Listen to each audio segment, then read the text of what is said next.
Hi, hello, this is CA Narendra from Vedic. I am your accounts faculty at different levels of CA and CMA. And ఈ particular వీడియోలో మనం కంప్లీట్గా CA course structure ఎలా ఉంటుందో కంప్లీట్గా తెలుసుకుందాం మనం, ఓకేనా? ఫస్ట్ ఆఫ్ ఆల్ అసలు సిఏ కోర్స్కి ఎవరు ఎలిజిబుల్ అని అంటే ఇంటర్మీడియట్ కంప్లీట్ అయిన ఏ స్టూడెంట్ అయినా ఎలిజిబులే. అంటే చూడండి ఒకసారి, ఇంటర్మీడియట్లో MEC, CEC, BiPC, MPC, HEC ఇంకేమైనా గ్రూప్స్ ఉంటే అవి ఇంక్లూడింగ్ అన్ని గ్రూప్స్ ఎవరైనా కావచ్చు. జస్ట్ వాళ్ళు ఇంటర్ పాస్ అయిపోతే చాలు ఎంటర్ అవ్వచ్చు. ఇంకోటి ఏంటి, ఒక డౌట్ ఏంటనంటే, సార్ మాది ఓపెన్ ఇంటర్ మేము రావచ్చు. సార్ నేను ఓపెన్ ఇంటర్ ఎంపీసీ తీసుకున్నా, బైపీసీ తీసుకున్నా, ఏ గ్రూప్ అయినా తీసుకో, నువ్వు ఇంటర్ అయిపోతే చాలు. ఐదర్ నువ్వు రెగ్యులర్గా కాలేజీకి వెళ్ళి ఇంటర్మీడియట్ అయిపోగొట్టినావా, లేదా మేము ఓపెన్గా రాసినావా ఎగ్జామ్స్ అనేది సమ్ మ్యాటర్ కాదు. మీ ఇంటర్మీడియట్ అయిపోవడం అనేది ఇంపార్టెంట్ ఇక్కడ. అంటే మీరు సీఏలకి ఎంటర్ అవ్వాలి అంటే బేర్ మినిమం ఏమి ఉండాలి, మీకు ఇంటర్మీడియట్ పాస్ అయ్యి ఉండాలి. So you are eligible for CA course. ఇంకోటి ఏంటిది, మరి సార్ మా డిగ్రీ అయిపోయింది మేము ఎంటర్ అవ్వచ్చు. ఈవెన్ డిగ్రీ అయిపోయిన తర్వాత కూడా మీరు ఏం చేయొచ్చు, సిఏ కోర్స్కి ఎంటర్ అవ్వచ్చు. అర్థమైందా ఇప్పుడు? Who are eligible for CA అనేది ఇంటర్మీడియట్ అయిపోయిన వాళ్ళు, డిగ్రీ అయిపోయిన వాళ్ళు ఇద్దరు ఎంటర్ అవ్వచ్చు. సో ఇప్పుడు ఏంటిది, కంప్లీట్గా సిఏ కోర్స్ ఎలా ఉంటుందో తెలుసుకుందాం. ఇప్పుడు డిగ్రీ తీసుకున్నా, బీటెక్ తీసుకున్నా, ఇంటర్మీడియట్ తీసుకున్నా నార్మల్ ఏముంటుంది అని అంటే నెంబర్ ఆఫ్ ఇయర్స్ ఉంటుంది కోర్స్. ఇంటర్మీడియట్ తీసుకుంటే 2 ఇయర్స్, డిగ్రీ తీసుకుంటే 3 ఇయర్స్, బీటెక్ తీసుకుంటే 4 ఇయర్స్. ఇలా ఏముంటుంది, నెంబర్ ఆఫ్ ఇయర్స్ ఉంటుంది అనమాట కోర్స్ అనేది. బట్ సిఏలో నెంబర్ ఆఫ్ ఇయర్స్ ఉండదు, నెంబర్ ఆఫ్ లెవెల్స్ ఉంటుంది. ఇలా టోటల్గా 4 లెవెల్స్ ఉంటాయి సిఏలో. Level 1 foundation, level 2 inter, level 3 articleship, level 4 CA final. ఇలా 4 లెవెల్స్ ఉంటాయి. కంప్లీట్గా 4 లెవెల్స్ అయిపోతే మీరు సిఏ అయిపోయినట్టు, ఓకేనా? మనం ఇప్పుడు ఏం చేద్దామనంటే ఈచ్ అండ్ ఎవ్రీ లెవెల్ లోపల ఎలా ఉంటుందో డీటెయిల్గా తెలుసుకుందాం. Level number 1 CA foundation. టోటల్గా ఏం సబ్జెక్ట్స్ ఉంటాయి దాంట్లో అంటే టోటల్గా 4 సబ్జెక్ట్స్ ఉంటాయి. సబ్జెక్ట్స్ నేమ్ ఏంట్రా అంటే accounts, law, mathematics and stats, economics. ఇలా 4 సబ్జెక్ట్స్ ఉంటాయి. మరి ఎగ్జామ్ ప్యాటర్న్ ఎలా ఉంటుందనంటే అకౌంట్స్ అండ్ లా వచ్చేసరికి డిస్క్రిప్టివ్ ఉంటుంది, రాసేది ఉంటుంది. 10th ఇంటర్ ఎట్లయితే రాసారో మీరు అట్లా రాయాలి. And mathematics, stats, economics MCQ based ఉంటాయి, ఓకేనా? ఇలా 2 సబ్జెక్ట్స్ డిస్క్రిప్టివ్, 2 సబ్జెక్ట్స్ ఆబ్జెక్టివ్ ఉంటుంది. ఇది ఎగ్జామ్ ప్యాటర్న్. మరి ఇప్పుడు మేము సిఏ ఫౌండేషన్ ఎలా పాస్ అవ్వాలి, ఓకేనా? సిఏ ఫౌండేషన్ పాసింగ్ క్రైటీరియా చూద్దాం ఒకసారి. టోటల్గా సిఎంఏ ఫౌండేషన్ లెవెల్లో 400 మార్క్స్ ఉంటాయి. ఈ సబ్జెక్ట్లో 100 మార్క్స్, అలా టోటల్ మార్క్స్ ఎంత, 400 మార్క్స్ ఉంటాయి. సో మరి పాస్ అవ్వాలంటే కండిషన్స్ ఏంటిది, సిఏ ఫౌండేషన్ లెవెల్ పాస్ అవ్వాలంటే 2 కండిషన్స్ మనం సాటిస్ఫై చేయాలి. అవి ఏంట్రా అంటే ఈచ్ సబ్జెక్ట్లో 40 రావాలి, ప్లస్ దాంతోపాటు aggregate 50% of your total marks. Sir మాకు అర్థం కాలేదు. సరే ఎగ్జాంపుల్ తీసుకుందాం మనం. Student number A, student number B, student number C, ఇలా 3 స్టూడెంట్స్ ఉన్నారు. సో వాళ్ళు ఏం చేశారు, సిఏ ఫౌండేషన్ ఎగ్జామ్ రాశారు అనుకుందాం. సో అకౌంట్స్లో స్టూడెంట్ నెంబర్ ఏ 90, సబ్జెక్ట్ నెంబర్ 2లో 90, సబ్జెక్ట్ నెంబర్ 3 90, సబ్జెక్ట్ నెంబర్ 4లో 39 వచ్చినాయి. చెక్ చేద్దాం అసలు స్టూడెంట్ ఏ పాస్ అయినా కాలేదో చెక్ చేద్దాం ఒకసారి. Student A aggregate of total marks ఎంత ఫౌండేషన్ లెవెల్లో 400. దాంట్లో ఎంత రావాలి, 50% రావాలి. ఒక కండిషన్ అంటే 200 రావాలి. చెక్ చేయండి ఒకసారి, వచ్చినాయా 200? ఈ గాట్ 200. అంటే ఈ కండిషన్ సాటిస్ఫై అయిపోయింది. ఇది ఒక్కటి సాటిస్ఫై అయితే కాదు కదా, ప్లస్ ఇది కూడా సాటిస్ఫై అయ్యాలి. ఇది కూడా చెక్ చేద్దాం. అంటే ఈ సబ్జెక్ట్లో మినిమం 40 రావాలి. వచ్చినాయంటే సబ్జెక్ట్ నెంబర్ 1లో వచ్చినాయి, 2లో వచ్చినాయి, 3లో వచ్చినాయి, బట్ 4లో రాలేదు. So fail. అంటే ఈ 2 కండిషన్స్ ఎప్పుడైతే సాటిస్ఫై చేస్తాడో అప్పుడు స్టూడెంట్ పాస్ అయినట్టు. స్టూడెంట్ నెంబర్ ఏ ఫెయిల్ అయిపోయింది. స్టూడెంట్ నెంబర్ బి తీసుకుందాం. సో 40 40 40 50 టోటల్ ఎంత వచ్చినాయి, 170. టోటల్ ఎంత రావాలి, 200 రావాలి, రాలేదు. ఈ కండిషన్ ఫెయిల్ అయిపోయింది. ఈ కండిషన్ సాటిస్ఫై అయిందా చూడండి ఒకసారి. ఈ సబ్జెక్ట్లో 40 వచ్చినాయి. అంటే ఈ స్టూడెంట్ ఏమో ఇది ఫెయిల్ అయిపోయింది, ఇక్కడ ఫెయిల్ అయిపోయిండు. ఈ స్టూడెంట్ ఇక్కడ ఫెయిల్ అయిపోయిండు, ఇక్కడ ఫెయిల్ అయిపోయిండు. అర్థమవుతున్న పాయింట్. స్టూడెంట్ నెంబర్ సి తీసుకోండి. 50 60 70 40 టోటల్ ఎంత, 200. ఈ సబ్జెక్ట్లో 40 వచ్చినాయి చూడండి ఒకసారి. ఈ సబ్జెక్ట్లో 40 వచ్చినాయి, దాంతోపాటు టోటల్గా 200 మార్క్స్ క్రాస్ అయిపోయింది. So he is pass. ఇప్పుడు స్టూడెంట్ సిఏ ఫౌండేషన్ పాస్ అయినట్టు. ఇంకోటి, సార్ ఇది ఎగ్జామ్స్ ఎప్పుడెప్పుడు ఉంటాయి, సిఏ వాళ్ళకి ఎగ్జామ్స్ ఎప్పుడెప్పుడు ఉంటాయి. ఇప్పుడు నార్మల్గా ఇంటర్ కానీ, డిగ్రీ కానీ, బీటెక్ కానీ తీసుకుంటే నార్మల్గా సెమిస్టర్స్ అలా వైజ్ ఉంటాయి కదా. ఇక్కడ ఏంటంటే సంవత్సరానికి సెమిస్టర్స్ కాదు, ఎగ్జామ్స్ 3 టైమ్స్ ఉంటాయి. ఒకటి జనవరిలో, ఒకటి మేలో, ఒకటి సెప్టెంబర్లో ఉంటాయి, ఓకేనా? Jan, May, September. For example మీరు ఇప్పుడు మార్చ్ 13లో ఎగ్జామ్స్ అయిపోయినాయి కదా. ఆ స్టూడెంట్ ఎవరైతే మన మార్చ్ 13లో ఎగ్జామ్స్ అయిపోయినాయో ఆ స్టూడెంట్ సిఏ చేయాలనుకుంటే వాడి ఫస్ట్ ఎగ్జామ్ ఎప్పుడు రాయాలి అని అంటే జాన్ 2027లో. వాడు ఇప్పుడు కోచింగ్ తీసుకుంటే జనవరి 2027లో వాడు ఫస్ట్ అటెంప్ట్ రాయాలి. అంటే ఇప్పుడు జాన్ 2027. ఫర్ సపోజ్ జాన్ 2027లో స్టూడెంట్ ఎగ్జామ్ రాసిండు, పాస్ అయిపోయిండు. అంటే ఫస్ట్ లెవెల్ అయిపోయింది వాడిది. లెవెల్ 1 అయిపోయింది. లెవెల్ 1 అయిపోతే దేనికి ప్రమోట్ అయిపోతాడు? లెవెల్ 2కి ప్రమోట్ అయిపోతారు. మరి లెవెల్ 2 ఎగ్జామ్స్ ఎప్పుడు ఉంటాయి? సో జాన్ 2027లో ఎగ్జామ్ రాస్తే వాడు పాస్ అయిపోతే సిఏ ఇంటర్ ఎగ్జాము జాన్ 2028లో ఎగ్జామ్ రాయాలి. ఎగ్జాక్ట్గా ఆఫ్టర్ 1 ఇయర్ రాయాలి సిఏ ఇంటర్. లేదు సార్ స్టూడెంట్ బ్యాడ్ లక్ వల్ల ఫెయిల్ అయిపోయిండు, మరి నెక్స్ట్ ఎగ్జామ్ ఎప్పుడు రాయాలి? మళ్ళీ సిఏ ఫౌండేషనే మే 2027లో రాయాలి. ఎగ్జాక్ట్గా ఆఫ్టర్ 4 మంత్స్. ఎగ్జాక్ట్గా 4 మంత్స్ తర్వాత రాయాలి. ఇప్పుడు ఏంటిది? మే 2020 ఇక్కడ ఫెయిల్ అయినాం సార్ మేము, మళ్ళీ ఇక్కడ ఎగ్జామ్ రాసినాం. ఇక్కడ ఎగ్జామ్ రాశారు, పాస్ అయ్యారు అనుకుందాం. పాస్ అయితే ఎప్పుడు రాయాలి ఎగ్జాము? ఎగ్జాక్ట్గా మే 28లో. అంటే ఎగ్జాక్ట్గా 1 ఇయర్ తర్వాత మీరు సిఏ ఇంటర్ ఎగ్జామ్ రాసేది ఉంటుంది. సార్ లేదు మళ్ళీ బ్యాడ్ లక్, మళ్ళీ ఫెయిల్ అయిపోయాను సార్, మళ్ళీ ఎప్పుడు ఎగ్జామ్ రాయొచ్చు?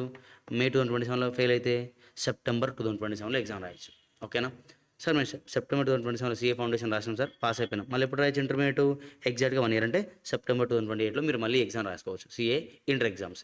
లేదు సార్ మళ్ళీ బ్యాడ్ లక్ వచ్చింది, మళ్ళీ ఫెయిల్ అయిపోయింది, ఎప్పుడు రాయొచ్చు? జాన్ 2028లో రాయొచ్చు. ఇలా సో ఆన్ రాస్తూనే ఉండొచ్చు. ఇక్కడ వరకు అని కాదు, మీకు అర్థం కావడానికి చెప్తున్నాను. 3 అటెంప్ట్స్ ఎలా ఉంటాయంటే ఇలా ఉంటాయి. ఒకసారి ఇక్కడ ఫెయిల్ అయిపోయినాం, మళ్ళీ రాయొచ్చు. అంటే నెంబర్ ఆఫ్ అటెంప్ట్స్ ఏమి ఉండదు ఇక్కడ. అర్థమైందా? అది first level of exam CA foundation. Next CA intermediate. CA ఇంటర్మీడియట్లో టోటల్ సబ్జెక్ట్స్ 6 ఉంటాయి. ఈ 6 సబ్జెక్ట్స్ ఏమంటే డివైడ్ అయిపోయినాయి అనమాట. 3 సబ్జెక్ట్స్ ఒక గ్రూప్లో పడేసారు, ఇంకో 3 సబ్జెక్ట్స్ ఇంకో గ్రూప్లో పడేసారు. సో గ్రూప్ 1లో 3 సబ్జెక్ట్స్, గ్రూప్ 2లో 3 సబ్జెక్ట్స్. అసలు ఏం సబ్జెక్ట్స్ ఉంటాయి గ్రూప్ 1లో అంటే accounts, law, taxation. DT and IDT and nothing but taxation అనమాట. గ్రూప్ 2లో ఏముంటాయి? Costing, audit, FM and SM. ఈ సబ్జెక్ట్స్ మీకు అర్థం కాకపోవచ్చు, బట్ ఉంటుంది కొందరు క్యూరియాసిటీ, ఏం సబ్జెక్ట్స్ ఉంటాయని. So these are the subjects అనమాట అట్ ఇంటర్మీడియట్ లెవెల్. మరి ఎగ్జామ్ ప్యాటర్న్ ఎలా ఉంటుంది చూడండి ఒకసారి. మీకు ఒక ఆప్షన్ ఇచ్చిందన్నమాట బోర్డు. ఇన్స్టిట్యూట్ ఒక ఆప్షన్ ఏమి ఇచ్చిందంటే స్టూడెంట్ కావాల్సి ఉంటే గ్రూప్ 1 సపరేట్ రాసుకోవచ్చు, గ్రూప్ 2 సపరేట్ రాసుకోవచ్చు, గ్రూప్ 1 ఒకసారి రాసుకోవచ్చు, గ్రూప్ 1 ఒకసారి రాసుకోవచ్చు. సరే for suppose student only group 1 రాసిండు అంటే ఎన్ని సబ్జెక్ట్ రాసిండు? Only 3 subjects. సో ఈ సబ్జెక్ట్లో ఎంత? 100 మార్క్స్. అంటే గ్రూప్ 1లో టోటల్ మార్క్స్ ఎంత? 300. సో ఇప్పుడు టోటల్ మార్క్స్ 300 అనమాట. మరి ఇప్పుడు గ్రూప్ 1 పాస్ అవ్వాలంటే ఎట్లా రావాలి మార్క్స్? క్రైటీరియా ఏంటిదనంటే సేమ్ క్రైటీరియా. ఎట్లయితే ఫౌండేషన్లో 4 సబ్జెక్ట్స్ ఉంటాయి, ఈ సబ్జెక్ట్లో 40 రావాలి, అండ్ అగ్రిగేట్గా 400 కాబట్టి 200 ఎట్లా అయితే రావాలో ఇక్కడ ఈ సబ్జెక్ట్లో 40 రావాలి. దాంతోపాటు టోటల్ ఎన్ని మార్క్స్ ఉన్నాయి? గ్రూప్ 1లో 300, దీంట్లో ఎంత రావాలి? 50%. అంటే ఎంత రావాలి? 150 రావాలి. ఈ సబ్జెక్ట్లో 40 రావాలి, అండ్ ఈ సబ్జెక్ట్లో మార్క్స్ ఆడేస్తే 150 మార్క్స్ రావాలి. ఇలా గ్రూప్ 1 పాస్ అవ్వచ్చు. సరే మా గ్రూప్ 1 అయిపోయింది, నెక్స్ట్ గ్రూప్ 2కి వచ్చేసినాం. గ్రూప్ 2 ఎన్ని సబ్జెక్ట్స్ ఉంటాయి? మళ్ళీ 3 సబ్జెక్ట్స్ ఉంటాయి, టోటల్ మార్క్స్ 300. పాసింగ్ ఎట్లా మరి? ఈ సబ్జెక్ట్ 40 ప్లస్ అగ్రిగేట్ 150 రావాలి. ఇలా గ్రూప్ 2 అయిపోయింది. ఇలా రాసుకోవచ్చు. సార్ లేదు మేము బోత్ గ్రూప్స్ ఒకటేసారి రాస్తాం. సో బోత్ గ్రూప్స్ ఒకటేసారి రాసే వాళ్ళకి మార్క్స్ ఎన్ని ఉంటాయి?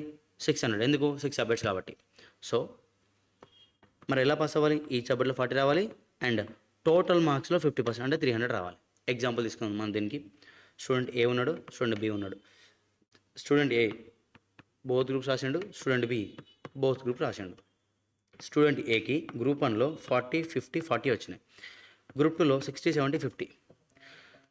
ఈ సబ్జెక్ట్లో 40 వచ్చినాయి. చూడండి ఒకసారి, ఈ సబ్జెక్ట్లో 40 వచ్చినాయి. టోటల్ ఎంత రావాలి? బోత్ గ్రూప్ వస్తే 300 రావాలి. వచ్చినాయి. So pass. స్టూడెంట్ బి ఉన్నాడు. గ్రూప్ 1లో 60, 60, 39. గ్రూప్ 2లో 60, 50, 70. ఇప్పుడు ఒకసారి చూడు, ఓవరాల్ ఎన్ని రావాలి? 300 రావాలి. వచ్చినాయి. బట్ గ్రూప్ 1లో ఒకసారి చూడండి, ఈ సబ్జెక్ట్లో 40 వచ్చినాయి. టోటల్ 6 సబ్జెక్ట్స్ ఉన్నాయి. గ్రూప్ 2లో ఉన్న సబ్జెక్ట్స్ అన్నీ 40 వచ్చినాయి. గ్రూప్ 2లో ఉన్న సబ్జెక్ట్స్ అన్నీ 40 రాలేదు, కాబట్టి గ్రూప్ 1 ఫెయిల్. గ్రూప్ 2లో ఎన్ని వచ్చినాయి? ఈ సబ్జెక్ట్లో 40 వచ్చినాయి, ప్లస్ గ్రూప్ 1లో ఎన్ని సబ్జెక్ట్స్ ఉన్నాయి? 3 సబ్జెక్ట్స్. 150 క్రాస్ అయినాయా? 150 క్రాస్ అయినాయి. So group 2 pass, group 1 fail. Next ఏం రాయాలి? గ్రూప్ 1 రాసుకుంటే సరిపోతుంది. ఇలా అనమాట. బోత్ గ్రూప్స్ రాస్తే ఇలా ఉంటుంది. సింగిల్ గ్రూప్ రాస్తే ఏముంటుంది? 3 సబ్జెక్ట్స్ ఉంటాయి, 150 రావాలి, 40 రావాలి. బోత్ గ్రూప్స్ రాసినప్పుడు ఇలా ఏమవుతుందంటే కాంపెన్సేట్ అవుతాయి మార్క్స్. ఈ రెండు కలిపి యాడ్ చేస్తారు మార్క్స్. ఓకేనా? నెక్స్ట్ సార్ మాది బోత్ గ్రూప్స్ అయిపోయింది. You are promoted for 3rd level CA articleship, nothing but training అనమాట. సో ఆర్టికల్షిప్ ఎన్రోల్ చేయాలి, 2 years చేయాలి కంప్లీట్గా. మీకు స్టైఫండ్ వస్తుంది, మీకే డబ్బులు వస్తాయి అనమాట. మంత్లీ 12,000 నుంచి 15,000 పర్ మంత్ మీకు స్టైఫండ్ వస్తుంది. ఈ 2 years అయిపోయిన తర్వాత ఏంటిది? మీరు you're eligible for CA final level అనమాట. ఈ మరి సీఏ ఫైనల్ లెవెల్ ఎగ్జామ్స్ ఎప్పుడు ఉంటాయంటే మీ ఆర్టికల్షిప్ ఎప్పుడైతే అయిపోతుందో ఆ రోజు నుంచి ఎగ్జాక్ట్గా 6 మంత్స్ తర్వాత మీరు సీఏ ఫైనల్ ఎగ్జామ్కి ఎలిజిబిలిటీ వస్తుంది. ఓకేనా. మరి దీంట్లో ఎన్ని సబ్జెక్ట్స్ ఉంటాయి? 6 సబ్జెక్ట్స్ ఉంటాయి. మళ్ళీ గ్రూప్ 1 గ్రూప్ 2లో 3 సబ్జెక్ట్స్ ఉంటాయి. సబ్జెక్ట్స్ నేమ్ ఏంట్రా అంటే FR, AFM, audit, DT, IDT, IBS. మీకు తెలీదు, బట్ జస్ట్ నేను సబ్జెక్ట్ నేమ్ రివీల్ చేస్తున్నా ఓవర్వ్యూ కోసం. ఇలా ఉంటుంది. మరి ఎగ్జామ్ ప్యాటర్న్ ఎలా ఉంటుంది? Same as CA intermediate level. అంటే గ్రూప్ 1 ఒకసారి రాసుకోవచ్చు, గ్రూప్ 2 ఒకసారి రాసుకోవచ్చు, లేదా బోత్ ఒకటేసారి రాసుకోవచ్చు. ఓకేనా. ఇలా సీఏ ఫైనల్ ఎగ్జామ్ ఉంటుంది. దెన్ ఇవన్నీ అయిపోతే మీరు then you will become a chartered accountant. And CA అయిన వాళ్ళు ప్రతి ఒక్కరు ఆల్ ఓవర్ ఇండియాలో ఎక్కడైనా జాబ్ చేసుకోవచ్చు. ఓకేనా. సీఏ అయిపోయిన తర్వాత మీకు ప్లేస్మెంట్స్ ఉంటాయి, ఆల్ ఓవర్ ఇండియాలో ఉంటాయి ప్లేస్మెంట్స్. ఇంకోటి ఏంటంటే ఈ కోర్సులో ఉన్న బ్యూటీ ఏంటంటే నో క్యాస్ట్. క్యాస్ట్ అని ఉండదు. నువ్వు ఏ క్యాస్ట్ అని అవ్వచ్చు, నీకు క్యాస్ట్ అనేది అడగడం అనమాట. క్యాస్ట్ బేసిస్ మార్క్స్ ఉండవు, నువ్వు ఎవరైనా కావచ్చు, మార్క్స్ అనేవి అందరు రావాలి. నెక్స్ట్ ఇంకోటి ఏంటిది అంటే ఏజ్ లిమిట్ అనమాట. మీరు తీసుకుంటే కొన్ని గవర్నమెంట్ ఎగ్జామ్స్కి ఏజ్ లిమిట్ ఉంటుంది. ఈ ఏజ్ తర్వాత నువ్వు రాయలేవు అని ఉంటుంది, అవునా. బట్ సీఏలో ఏజ్ లిమిట్ లేదు. అంటే నువ్వు ఎప్పుడైనా రాసుకోవచ్చు. నీ ఏజ్ 50, 60, 70, 80, 90 నో మ్యాటర్. నువ్వేం రాయచ్చు, ఎగ్జామ్ రాసి పాస్ అవ్వచ్చు. ఓకేనా. ఇంకోటి ఏంటంటే మీరు ఇప్పుడు బీటెక్ తీసుకుంటే, ఇంకోటి తీసుకుంటే ఐఐటి కానీ ఇంకేమైనా ఎంబీబీఎస్ కానీ తీసుకుంటే మీరేం చేయొచ్చు, ఆ ఎంట్రన్స్ ఎగ్జామ్ అనేది మాక్సిమం 2 టైమ్స్ 3 టైమ్స్ 4 టైమ్స్ రాయొచ్చు. దీని తర్వాత రాయలేరు మీరు. బట్ సీఏలో అలా ఏమి ఉండదు. నువ్వు ఎన్నిసార్లు రాసుకోవచ్చు. సీఏ ఫౌండేషన్ లెవెల్ 10 సార్లు రాసుకోవచ్చు, సీఏ ఇంటర్ లెవెల్ 10 సార్లు, సీఏ ఫైనల్ లెవెల్ 10 సార్లు, 20 సార్లు, 30 సార్లు రాసుకోవచ్చు. నో లిమిట్ అనమాట. ఓకేనా. ఇది కంప్లీట్ కోర్స్ స్ట్రక్చర్. అండ్ ఇలాగ మనం మాట్లాడుకున్నాం డిగ్రీ వాళ్ళ గురించి. డిగ్రీ వాళ్ళు ఏంటంటే ఇప్పుడు మీరు డిగ్రీ అయిపోయింది అనుకోండి, టోటల్ ఎన్ని ఉంటాయి సీఏలో? 4 లెవెల్స్ ఉంటాయి కదా. మీరు ఈ లెవెల్ నుంచి స్టార్ట్ అవ్వదు మీ కోర్స్. సీఏ అనేది ఇక్కడ నుంచే స్టార్ట్ అవుతుంది, ఇంటర్, ఆర్టికల్షిప్, ఫైనల్. ఎందుకు, మీ డిగ్రీ అయిపోయింది కాబట్టి ఫస్ట్ లెవెల్ మీరు పాస్ అయినట్టే. మీరు ఇక్కడ నుంచి స్టార్ట్ చేస్తారు. ఓకేనా. సేమ్ మీదంతా సేమ్ టు సేమ్, బట్ మీకు ఇది ఈ లెవెల్ ఉండదు అనమాట డిగ్రీ కంప్లీట్ అయిన వాళ్ళకి. ఓకేనా.